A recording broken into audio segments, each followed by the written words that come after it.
Kenny 2. Welcome back to the Two Guys Named Chris show. Looks like PETA's at it again. They are? Oh, yeah. They're not Santa's reindeer. No, you won't believe what they're defending this time round. Defending? Yes, PETA is protesting. Apparently last night there was a protest in Hollywood, Los Angeles, because there is a new version of the movie Nosferatu. I didn't know that. They're doing that. Yeah, real artsy looking, dark, scary. This may be on your Halloween movie list next year? Absolutely. Was that the first vampire movie? That's what I was reading today. I didn't know much about it. Like 100 years ago? Well, I've always heard about it. Nosferatu, 1922, German movie, vampire movie. Okay, and I didn't know anything about it except I hear about it from time to time. I think a lot of people who are film historians will say that the visuals have sort of influenced tons of other movies. Yeah. And other filmmakers. Yeah. I feel like I have seen visuals from it, because it's a terrifying looking vamp. Yeah. Terrifying looking. Well, there's an update to it. I don't know if it's been made more through the years, but the original was 1922 Germany. Now they're doing a new one, and its screen debut was last night in Los Angeles. For award season, I'm guessing. Probably. That's right. Well, PETA was out because 5,000 live rats were used during the making of Nosferatu, the latest version of it. That's right. Is that a lot? That's wild, man. What's an acceptable number of rats? Of rats to be used. Live rats are being used. So, PETA is saying, and some of the signs were saying, that rats deserve better treatment than this, and a human is no more likely to be harmed or killed by a rat than by a vampire. You should not be afraid of rats. In fact, rats are as clean and as loving as either dogs or cats. So they're saying rats should never be used. PETA. That's PETA saying this now. They say that, in fact, rats, if you study them, form close bonds with their own friends and family and will play together just like dogs and cats. So these rats should not have been used in the movie. The only pests moviegoers need to be concerned with are directors who subject animals to these types of treatments. This according to the protesters from PETA, who very, very angry last night. Now, the director of Nosferatu, the updated, says these rats were in a controlled environment surrounded by plexiglass at all times and have all been put back in the loving way that they were taken. Right. Back in their cages? Sure. I would imagine in this day and age you can CGI 1,000 rats. Well, that's a good question. Could you do that? Just animate it. Yeah. Well, they did use 5,000 live rats. Maybe this director wanted some movements I suppose you really quite can't.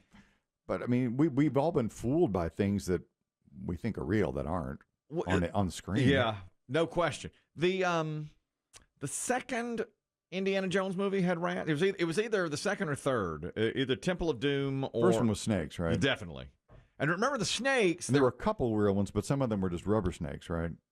Probably. I know that when I was a kid watching the first Raiders of the Lost Ark. Now, of course, Indiana Jones, Harrison Ford's down there with all those snakes, and they're cobras, vipers, and there's a glass between him and the viper. It's a real snake. But That's right. Remember that? There's you can barely see his reflection in the glass, so you knew. But in either Temple of Doom or the third one with Sean Connery, there are rats. He's in a pit with rats. And he hates rats also. There got to be real rats down there. Plus, I know in First Blood, the Rambo movie, the very first one, he's down crawling around under the earth, Sylvester Stallone. And at one point he lights a torch and there are rats all over. Yeah. God, you got to use real rat. In those days, that's real rat. Titanic had rats. Did they? Well, in one scene, the iceberg has been hit, water's pouring in. Literally deserting the sinking ship? Yeah. And they say there's 10 rats running down a corridor, and those down in steerage, one of them says, if this is the way the rats are running, it's good enough for me. They're following the rats. That got to be a real rat. I would think. Don't you think? In the late 90s, and they made that. Maybe even pulled by a string. I would think real rats then. I do too. How do you train 10 rats to run down a hall? Food? You put Food. I mean, it works for radio DJs. I was going to say, look at us. Every freaking Tuesday. There's a mass migration upstairs. Well, you put a cheesecake or a moon cookie. Yeah. You're going to get BB Shea up there, that's for sure. Those rats, they're like, you know the scene I'm talking about? You don't I know do, yeah. It's like 10 or 12 rats just running, and the people are following them. And one guy says, if this is good enough for the rats, it's good enough for me. I think they were real rats. I do too. And I think they put cheese. It's a bit on the nose, but I think they put cheese or peanut butter at the end of the corridor. I think this is a great test we should do here is hook a string to a piece of cheesecake on a plate and just slowly pull it down the hallway to see who grabs it first. Yeah, maybe so. Entertainment based as well. Now, we talked about this last week. One of the guys from the Village People, the cop, Victor Willis, has said that he loves, you were just talking about Donald Trump, he loves the fact that Donald Trump used YMCA at his campaign rallies, and that dance is him dancing to YMCA because it's led to more streams, and it's put the song back on the map again, YMCA. And the big thing... It never really goes away, does it? No, it's everywhere. And he said, this is the cop, and he said, here's the other thing I want to make clear on this. I am totally not gay, and this is totally not a gay anthem. Anyone that says it is lying. This is about guys playing basketball at the YMCA in the late 70s. This is what black guys did in the late 70s, according to Victor Willis, the cop. Well, now, David Hodo, who is the construction worker in the Village People, has said, I helped write this song.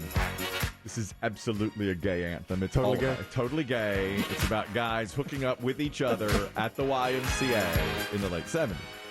In fact, the construction worker says that he took the co-writer, Jacques Morale, to... Oh, yeah, he was the producer. Was it Morale? Morale, yes. He said, I took him to a YMCA in New York and introduced him to a bunch of gay guys, and that was the inspiration for the song. That's how it came about. I thought we were playing basketball.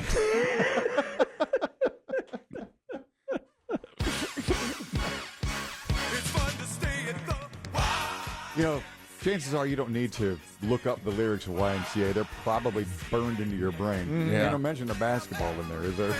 No. But they don't mention gay sex acts either, do they? Well, they do say you can get yourself clean, you can have a good meal, you can hang out with all the boys.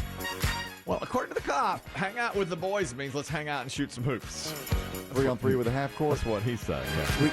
We'll play shirts and skins. I'll be shirts. Why is everyone else skins? Have we unearthed any of the other original Village persons? No. In fact, well... What about Cowboy? Okay, the cop fired back at the construction worker and said, you're going to listen to the construction worker? He hasn't even been part of the band since 2013. He is not in the band anymore. Well, I think you need to take... I mean, a songwriter, I would certainly give him some credence. Well, the cop says, go back in your hole before I crush you again. As I have crushed you many times, you are no longer welcome in the Village. That's right. Now, Cat fight. let me see here. What about Leatherman? No, wait. Hold it. We've lost Leatherman, haven't we? We may have. The cowboy was one of the co-writers of the song, and he was with, according to the construction worker, the cowboy was with Jacques Morale at the event as well. Okay.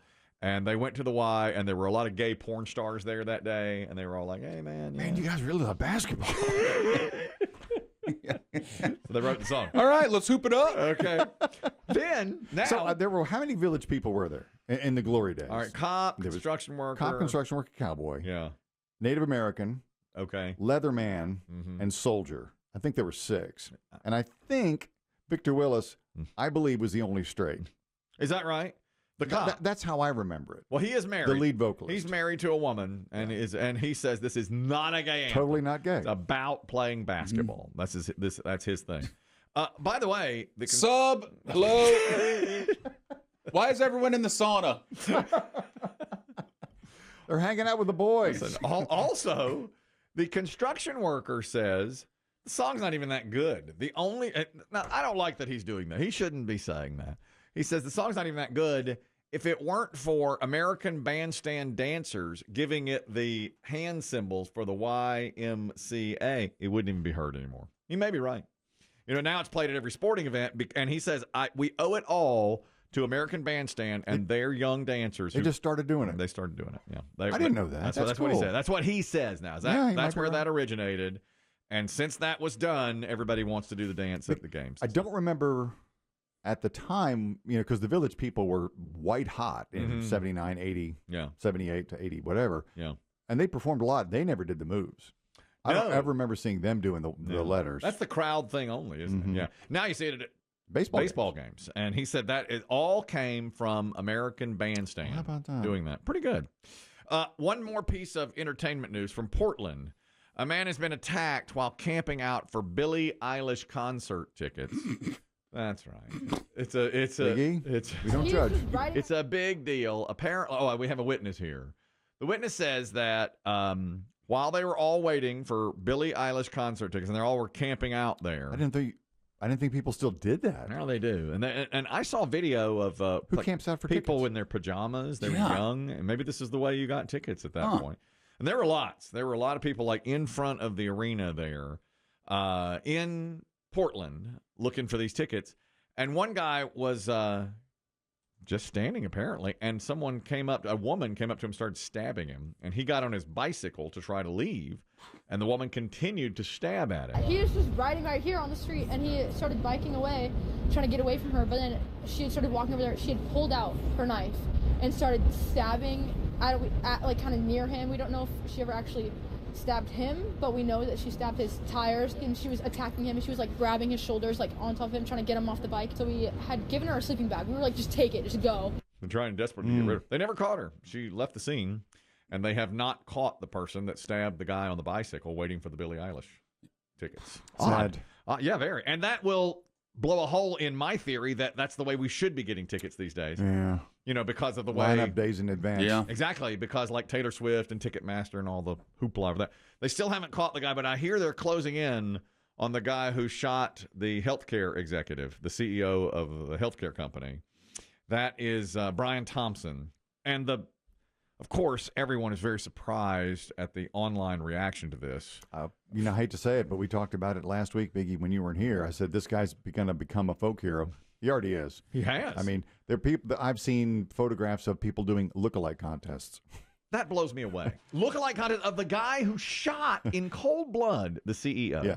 And everyone is like cheering, like, oh, he deserved to. I mean, so many people online are saying that. It's awful. I think it's 50-50 on if you saw him, if anyone would turn him in. Yeah, there are people, because apparently the only image we have of the shooter was when he pulled his mask down at that hostel to flirt with the young lady that she wanted to see his face. Yeah. And I think some of the people at the hostel have been talking to the cops, and now they're being slagged online for being squealers. Well, Colin Jost did a piece. I think he sums it up beautifully on Saturday Night Live's Weekend Update. This week, New York City officials sent a tough message on crime. If you shoot somebody in the middle of the street, you better get on your bike, hop on a bus, and get the heck out of here, mister. The manhunt continues for the assassin who gunned down the CEO of United Healthcare on Wednesday. And it really says something about America that a guy was murdered in cold blood, and the two main reactions were, yeah, well, healthcare stinks. And also, girl, that shooter hot. It's also so crazy that the shooting happened 3 blocks from here in broad daylight, and the guy just bicycled away. Probably because they have every cop in the city guarding our Christmas tree. The NYPD now believes the suspect left the city on a bus from Port Authority. Thanks, but a Port Authority passenger who looks like a murderer actually widens the search. Staggering, the response to this. That's Colin Jost. And I think, from what I hear, they're closing the net on this.